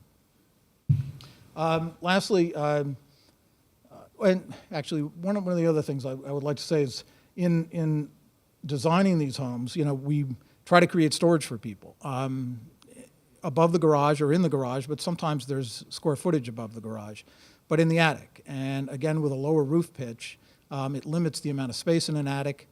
Sometimes if there's split HVAC, we'll put part of that up in the attic. Again, the space would be limited, more so with a 4 on 12 roof. So all that factors into how we evaluate the benefits of the home and how attractive they'll be to buyers. We will create a homeowners association exclusive to these 4 sections, so that for the Kayavnanian homes, there will be a homeowners association that will maintain the basins, the stormwater basins that service our lots, and the common area landscaping that is affiliated with that open space. And I think that's about it. And I'd be happy to respond to any questions. I don't know if I missed it. I apologize. I was taking some notes, but did you take the board through the varying setbacks that were in the uniformity that you're seeking with regard to the setbacks? Yeah, well, I mentioned, I guess the difference is with the SFD 5 lots, and the split, by the way, doesn't make a lot of sense. I don't know how they came up with this, but if you look at the different sections, in the last section, for instance, there are only 2 SFD 7 lots. All the rest, 28, are SFD 5. So there's kind of like no rhyme or reason as to why the lots were positioned where they were. We don't really know. I mean, none of the people working on this application now were around when it was, I guess, negotiated back in the 80s. But we just think it's awkward. And I think in order to create a little bit more uniformity and kind of create a cohesive neighborhood, we felt it was important to have the same setbacks. Otherwise, it would be, you know, why is your house closer to the street than my house? Or, you know, why don't the homes kind of line up? And I think that, so it's not just about taking advantage of more space on the lot. I think it's kind of creating a community that feels like one community and not one where you see smaller lots. I mean, even though we have the lot sizes we will have, you don't really see lot lines as much as you'll see improvements situated on those lots that would be different. And with the SFD 7 lots, there's a 25-foot setback instead of a 20-foot. So we're hoping that the combination of the shortened setback, which only applies to the SFD 7 lots, to make it consistent throughout the community, combined with the slight increase in the building coverage, would make this a much better opportunity for us and allow us to develop the homes that we're proposing. While there was a comment in Rakesh's report with regard to Lot 9, which is proposed to be an open space lot, and maybe if you could just talk a little bit about what your thoughts were, who would maintain it, and what you're open to as far as the options are concerned. Sure. Going back to Exhibit A3, Lot 9 is the lot on Astor Circle, and on the big map, again, it's kind of at the top, right here, and has, currently, it's a lot with frontage on Astor Circle, and 2 homes are shown on the approved plans there. What we did is we shifted the lot line over to give a little bit more width to Lot 10, so that Lot 10 has enough room for a driveway that has like a K-turn, or you could do even a circular drive, so that no one has to back out onto Astor Circle. And all of the other lots that front on Astor Circle have that same kind of K-turn ability in their driveway design. So we essentially decided to give up that lot to open space and would just leave it as is in its current state. Our proposal would be that it be dedicated to the homeowners association and just be there as open space. However, your board engineer brought up 2 issues. One, would we want to just make it part of Lot 10 so that it's not an odd triangular piece of open space? Or were there any ideas for improvements on that lot that we considered? And we had thought about that. There are no recreation improvements as part of the single-family portion of this development. It was planned in a way where all the active recreation is focused in the clubhouse area, which is right at the terminus of Schulmeister Road where it hits Astor Circle. And there's a clubhouse and a pool and tennis courts and active recreation that'll be developed there. And we have an agreement with the sellers that we'll come up with a structure for an opportunity for our homeowners to pay a fee to buy into, participation in the clubhouse. So that will be available to them. I would just ask the board if you've got any thoughts, one way or the other, as to how you think the disposition of that lot would work best. We're open to ideas. We're not necessarily wedded to leaving it as open space for the association, but we felt that was the easiest way just to simply maintain it.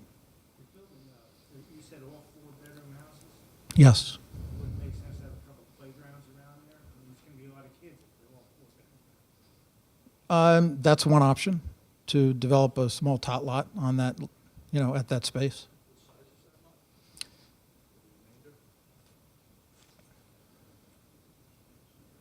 So let's say I think it says 8,401. Is that correct? Yeah, so it's about an 8,000 square foot lot. It's a little, yes, after the subdivision would be take place as shown. So it's about an 8,000 square foot lot. Can I ask you something else, too? Sure. Now, the inside of this circle is going to be developed by multifamily houses, you said, right? Yeah, there are clusters of buildings that are proposed to be rentals. That's correct. Like garden apartments, stuff? They're really not a garden apartment style. If you look at the plans, they almost look more like townhomes. They're in clusters, I think, of 4. And so they'll be rented, but they're designed to be, it's a very low density, really, when you look at, the layout and design of that community. It's not like big 20-unit, 30-unit buildings. I'm not too familiar with that area, but is Astor Circle, is that in there now? Is that built? It's all cleared. The owners have done a fair amount of clearing of the roadways and in the installation of drainage features, in part to preserve their DEP permits. So most of these basins are already cleared. Our engineer could talk more about specifically where and what outlet structures are in, but there's major drainage structures that have already been installed. However, it's not paved. So it's basically it. It's to a rough grade. You can drive back there. We did. It's easy to drive on. Pretty hard packed at this point, so you could drive all the way around here.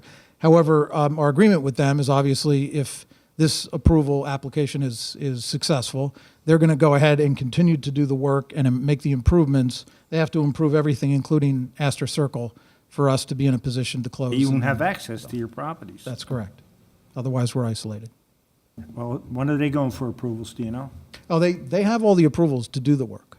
Okay. I mean, you know, I don't know exactly where they are in signing their developers agreement with the The- governing body, but I mean, basically, the project has received approvals, maybe not final approvals on certain sections, but this phase one has been all approved. Dave, you said their construction of those roadways and those improvements to provide access, is that a condition precedent of your closing or your construction? Yes, it is. Of Both. your closing? Well, obviously, if it's. Is it a closing as well, Steve? Yeah. Yeah. So, you wouldn't have any, there wouldn't be an issue that would arise where Canadian is developing homes back there and there's no access? No, not possible. I have no further questions for Mr. Fisher. If the board has no further questions or your professionals, I'll move on to Dylan. So this one lot that you're talking about, I mean, it's 8,000 square feet? Yes.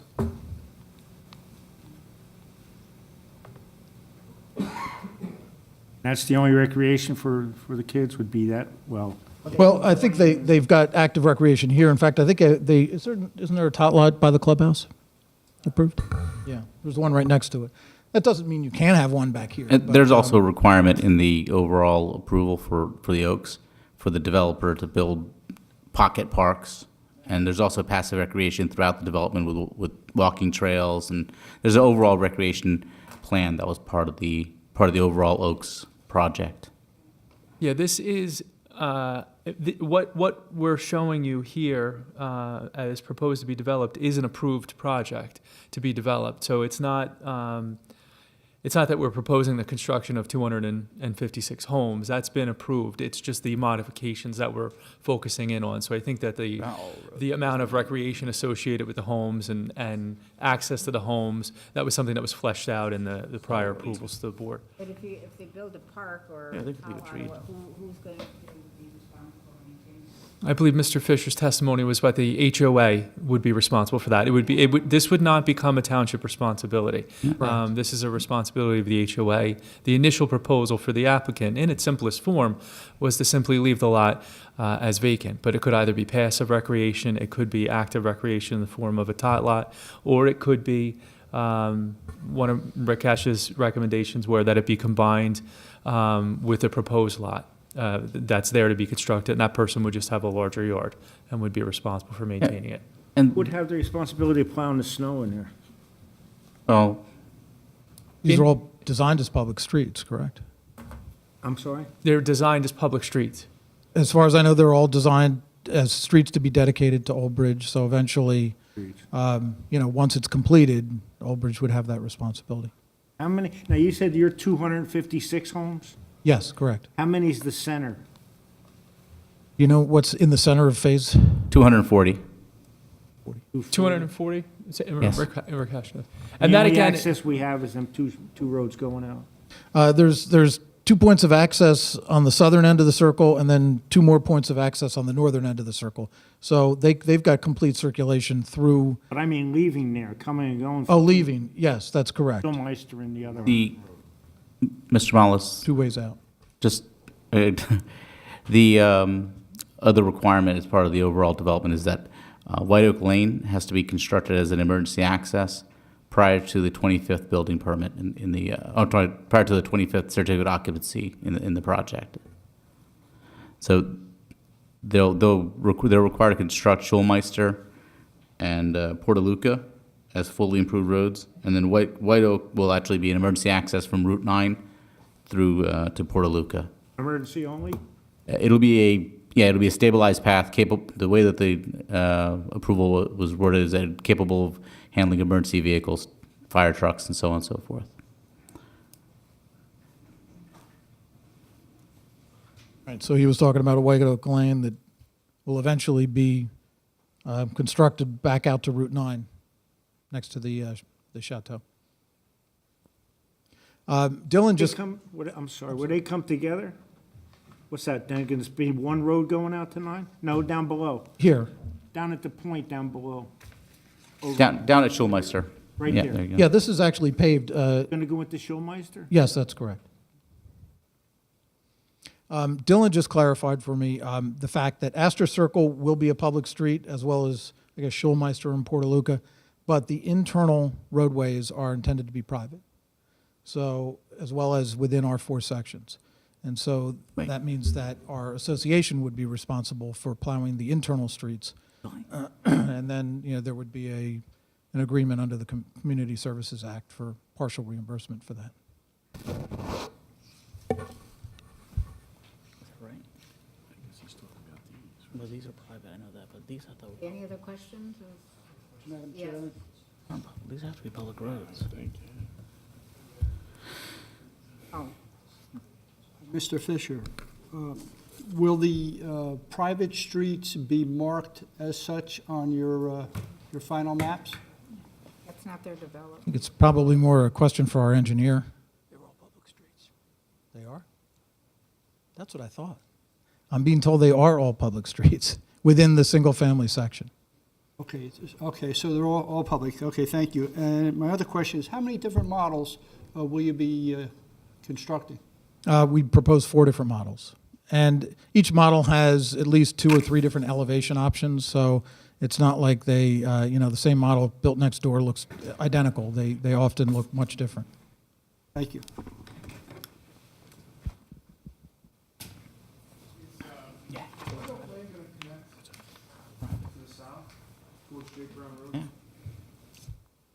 When it heads east, it goes, in a curved fashion to Route 9.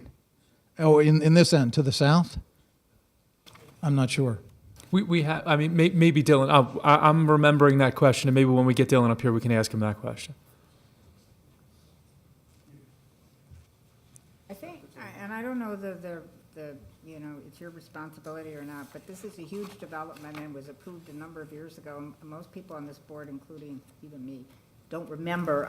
It would be good, I think, I don't know if it's your responsibility or the staff, to get us like an overall, not with a lot of detail, but at least get the circulation pattern and the different housing types and, because it's hard to just look at one little segment, not so little, but one segment and try to, put it into context. So I think that would be helpful. Well, I think Dylan's pretty familiar with the entire project, so I think he might be able to give you an overall of what the circulation is and how this ties into that. It's been around for a long time, but it's gone through a lot of different. And what the different uses are. Yeah. Okay, anybody else have any questions of this? Did you, Mr. Piscitty? Yeah, thank you. Do you consider the traffic coming out? Because if you got 500 so units all coming into one point to get out, let's say they're going to work, or they're coming in, it seems like everything's funneled into just one entrance. Did anybody look at that? I mean, to me, it looks like it's a traffic jam. It is designed and built now as a major intersection, but I qualify the fact that I'm not a traffic engineer, so I couldn't really say, exactly what was taken into consideration into the design of that, but it was approved by DOT. The improvements have actually been installed, and I think the circulation patterns throughout the site and the different types of uses dictated what we see there today. It could be busy in the morning. I'm sure it will be during rush hour, but. Yeah, just thinking, you have 500 homes, right? I know part of it's not yours, but looking at it as a whole picture, you got 500 homes, maybe two people going to work. Each house is 1,000 cars coming into one spot. And that goes to Route 9, that one spot? Yes, at it the does, bottom? right here. Okay. Yeah, so you got Yeah. one lane. Mr. Pescetti, not to cut you off, and I understand everybody's questions. They're just looking for a variance. Yeah, right. So, I don't know, maybe we do want to go and have the engineer kind of do a little bit of an overview, but the board should the board should understand that this has been approved, they have preliminary and final on the entire project, is my understanding. So all they're asking for here, we can't get it, the board doesn't have any jurisdiction right now to talk about the traffic and all that. It's all been done. And there's a I developer's was going to say, agreement. if you want, I can. I mean, we can into go that a little through bit, some too. of it to understand, and certainly understand wanting to have everything in context. But we really are looking at a very limited application at this point. So I think it'd be Kelly. helpful if you gave us a little bit of an overview. Sure, I think just, people on the planning board are always curious about what's going on in town. It Sure. would help us get past that and then deal with your issues, I think, if the board could understand a little bit. Yeah. But just for the board to remember that we really are only dealing with some very limited things in this application. Sure. Well, if I could, if we don't have any more specific questions, Mr. Fisher's not going anywhere, so if a question comes up, I'm going to have him here with me. But maybe it might be a good time to bring up Dylan, get him sworn. I would ask that you accept him again. You accepted him earlier, it's the same witness. And maybe he could take us through a little bit of an overview of the entire site. It might help us then focus on what your issues are if we can get the big picture and then get back to that, I think. Sure.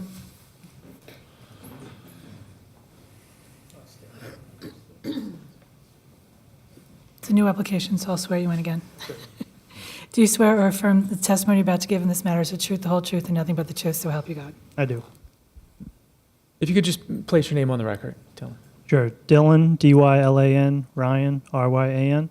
And again, I'm a professional engineer in New Jersey. And Mr. Ryan was accepted earlier this evening as such, and I suppose he's suitable for this application as well. So you've heard some of the questions maybe about just starting to emerge about the overall development. And perhaps, I know you have some familiarity with it. Your firm has been working with this project for many, many years. So take us through a big picture. Okay, so obviously here we're showing the phases 1A, B, C, D, and then the interior here is known as phase 1E. So those will be that's the initial portion of the development, which will be constructed first.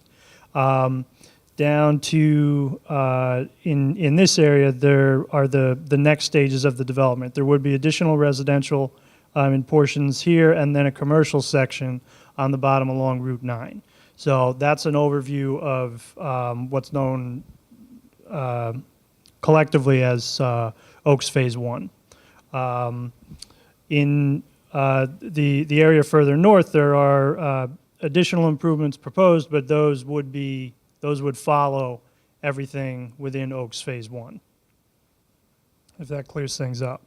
Now, one of the questions, and I agree, I don't want to get into all of the traffic impacts, but there would be 2 points of access to Route 9. One is at where White Oak Lane meets Route 9, and the other is where Schulmeister meets White Oak Lane. And as part of the approval from the DOT, there were various intersection improvements required there, some of which has already been installed.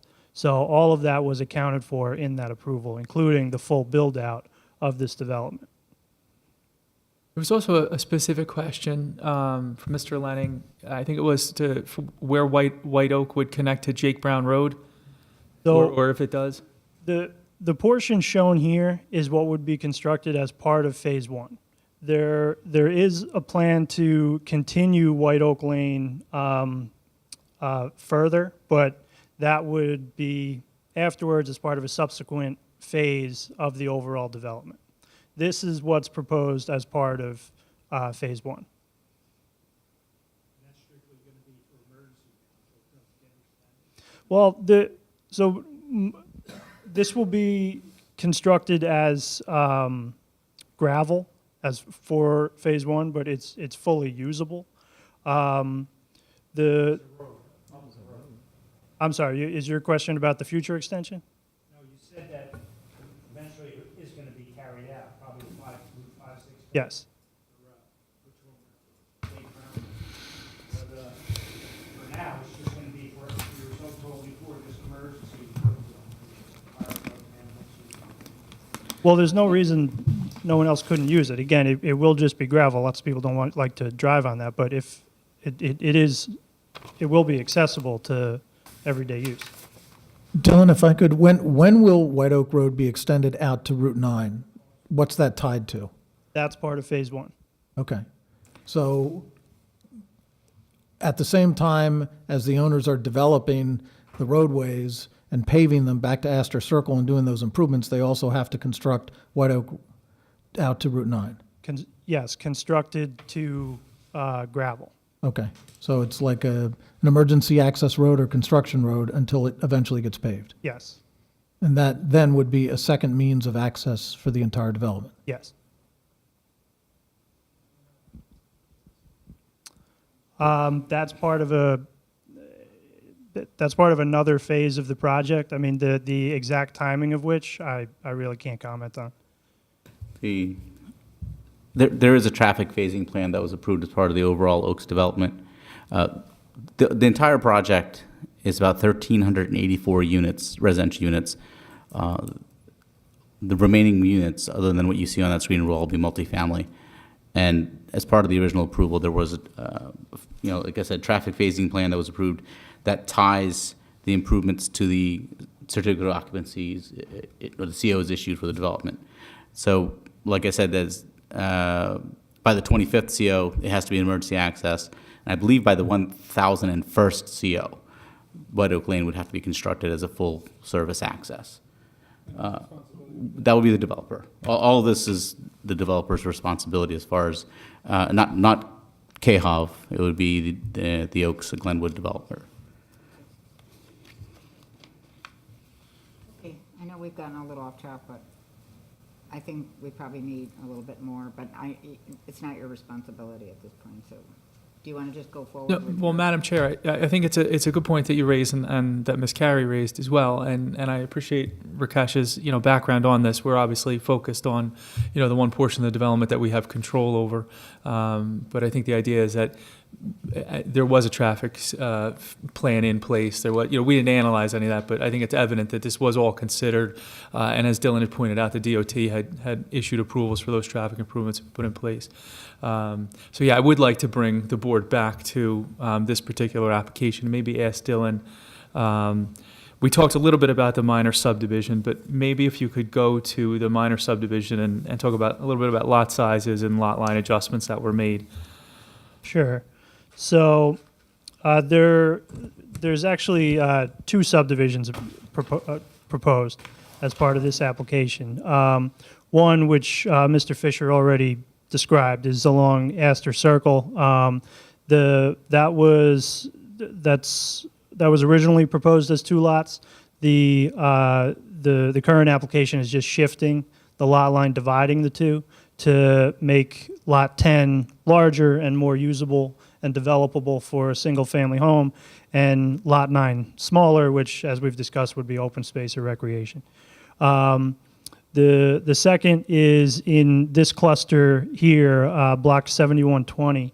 That was originally approved as 10 lots, so it was 5 on one side, 5 on the other.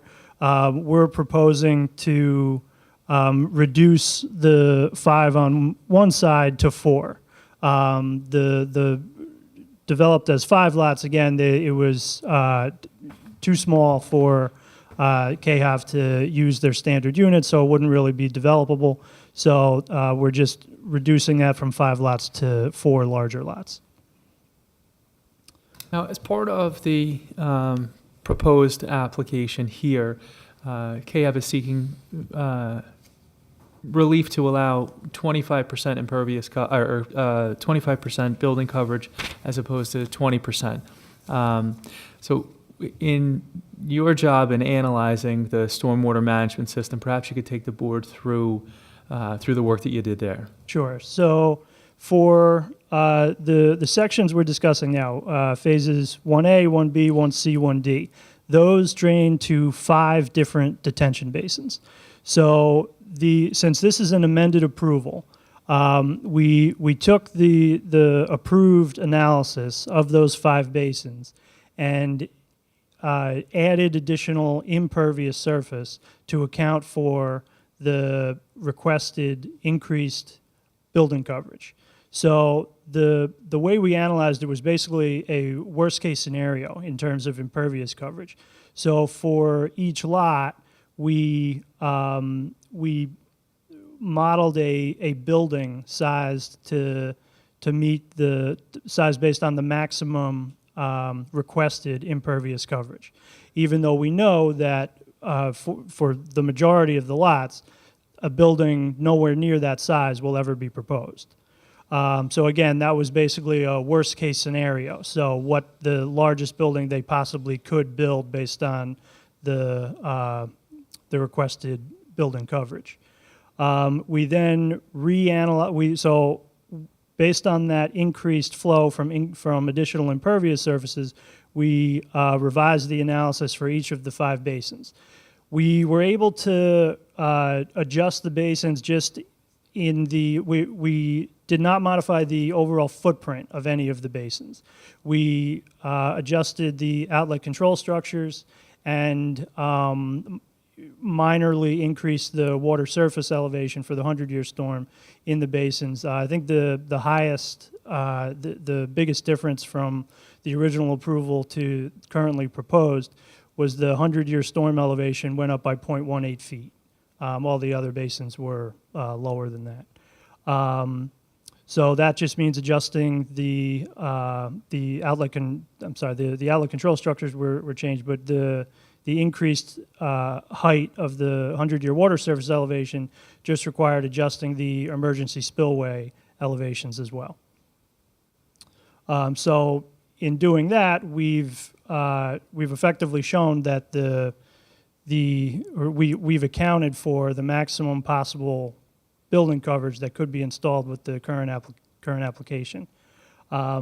Once the KHOV decides what the actual buildings they want to install will be, it will therefore have to be lower.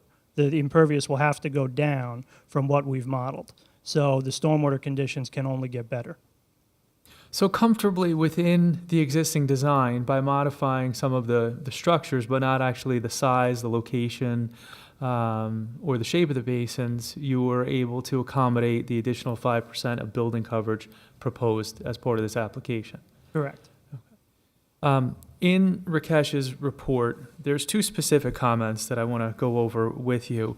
Comment number 23 of the report had asked whether or not the COA contribution the COA units would change because we've reduced building lots, and the answer to that is? No, the number of COA units which are part of 1E will not be affected by this application. And then there was I think, a more general question in item number 28 as to whether the loss of the building lot will in any other way affect the overall development or other phase 1 development. Again, no. The loss of one building, they're not proposing to add that in a different section of the development or anything like that. It's just a loss. Now, Rakesh does a very nice job of detailing in a narrative fashion the application and the materials that you submitted, and you've had the opportunity to review that, and you have no issue with his description of the application, the overall site, or the materials that were submitted. Correct. Then, in addition to that, there are a number of technical comments, grading, drainage, things of that nature. And I've asked you on numerous occasions, there's not one of them that gives you any pause or concern. You can comply with all of them. That's correct. We realize that the various other design plans that are affected by increasing the building coverage will have to be updated. Our intent was to update the grading design, the utility design, the soil erosion sediment control plans. That would all be done during when we prepare the plot plans. But if this board, this board is requesting to see those first, and we have no problem providing that. So we'll provide that more as just an overall for Rakesh's review before we go to the plot plan, and that actually ends up being a little more efficient for everybody. Correct. I have no further questions for our engineer. He's available to the board for any questions that you might have. Okay, well, let's hear from our professional. Mr. Rick, do you have anything? No, the applicant has done a good job covering pretty much all the stuff or most of the stuff in our review letter. I'm sure Mr. K will have some additional comments regarding the planning aspects of the application. We did have several comments regarding grading and stormwater management, which that applicant has addressed. And as far as usability of the yards, does what you're, for the record, I guess, does what you're proposing as far as the setback reduction and the lot coverage increase, does that, how does that impact usable yard, or will that impact usable yard? So No, go ahead. one of the reasons we're requesting relief from the current front yard setback is to increase usability of rear yards. By moving the buildings closer to the street, it obviously allows a larger rear yard. Now, with the increased building footprints, we will, as I said, have to revise the grading plans. Now,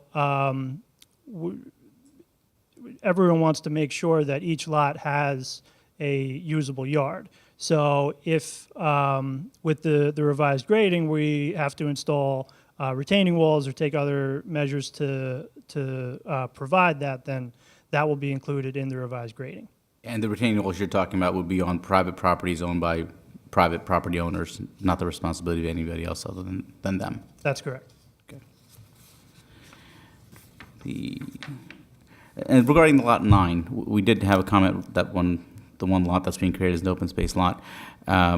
It does seem kind of like an odd lot to just have in the middle of this whole development, and our suggestion was to maybe incorporate it into the other lots, and or leave it as an open space lot that'll be maintained by the association. But my understanding is most of this property is wooded currently. So if you were to leave it as a wooded lot, then maintenance really doesn't become that big of an issue, other than if there's some fallen branches and things like that. Is that something that maybe you would consider, rather than clear cutting it and leave it as a grass area, which then has to be mowed and seeded and fertilized and all that? Yeah, that's a good point. We have no objection to that, obviously, and you know, it does create, you know, a small wooded area there as a backdrop to the lots on the other side of that. Creates a little screen. Yeah, that creates some screening for their rear yards. So. That would be our suggestion. I mean, it's a little too small for a tot lot. Yeah, and And also, I'm not sure, I'm a big fan of having a tot lot right behind, houses. I'm not sure I'd want that. Hasn't there been more of a trend that you're seeing in your residential developments? I mean, I know that I've seen it in board recommendations to pull out more active recreation and either have either just open wooded lots or passive benches or something like that. It seems to be a trend. That's not unusual, and it depends on the type and style of the development and the buyers that would be attracted to it. But that's true. I mean, they those types of facilities, especially where it's kind of stuck in the middle of a subdivision, are more difficult to maintain than if it's consolidated at a recreation location. That's different. But I would agree. What the board's choice is acceptable to the applicant, and I mean, if right now we're standing with a wooded lot, that's fine to the applicant. We'll certainly leave that to you to include as a condition. does anybody have any comments regarding that? I just think in the past, we've had a problem with walking trails, anything that sort of infringes on people's, I think that a nice wooded lot would be nice. They might want some woods. It's fine with us. My next witness is the planner, and I'm ready to move on to him whenever the board is finished with the next and Any more last. comment from our professional? Well, the only thing I'd be concerned about is, sometimes people have, tend to encroach into those open areas if they're not monitored or anything. So, you might see sheds going in. I don't know how you can really police that. I mean, it's, I'd hate to put that on your homeowners association or anything, but that's just the only concern. I mean, I'm all for the wooded aspect of it. It can be a sticky issue, but again, many of these lots back up to open space as well. I think some of the best policemen are neighbors. And when certain homeowners see others doing things they shouldn't, it's oftentimes they'll pick up the phone, call the management company or call the association and say, hey, look, they're piling grass on that, on that open lot. So I'm not too concerned about it. It's not that it's not possible, but I still think it would be better left in its wooded state than to take down the trees just to put up some sort of other improvement. And just a little clarification, just on the overall development. I think it was said that there's preliminary and final approval for the entire development. That's not necessarily the case. There's preliminary and final approval for the residential portion of the project. The commercial phases actually will still be coming to you for final approval in phases, actually, which are also tied to building permit, certificates of occupancy. So there will be probably at least three, maybe four commercial phases, because there's about at least 500,000 square feet of commercial that's associated with this development, which still requires final approval from this board. So it's probably going to be several years, but there will be applications coming in regarding this development in the future for commercial. I just want to alert that we're going to be shutting down in a couple minutes. It's almost 10 o'clock, so the TV will be going off, but we'll be continuing. How many more witnesses? Just one. Oh, And it's a planner, so I'll get out of his way and let him talk. May I move on? yes. And does anybody else have any more questions? Yes. Mr. I Peter? may have not heard it. I'm just curious, do you have any idea, looking at the size of the houses and all, would you say the average age is going to be of the people, or what do you anticipate it will be? That's, People will be in? right. It's a good question. I would say for a development like this in Old Bridge, there will be a range, and I think it'll be a pretty broad range. So I think it'll be a blend of young professionals and couples starting families, some obviously without children, maybe some with.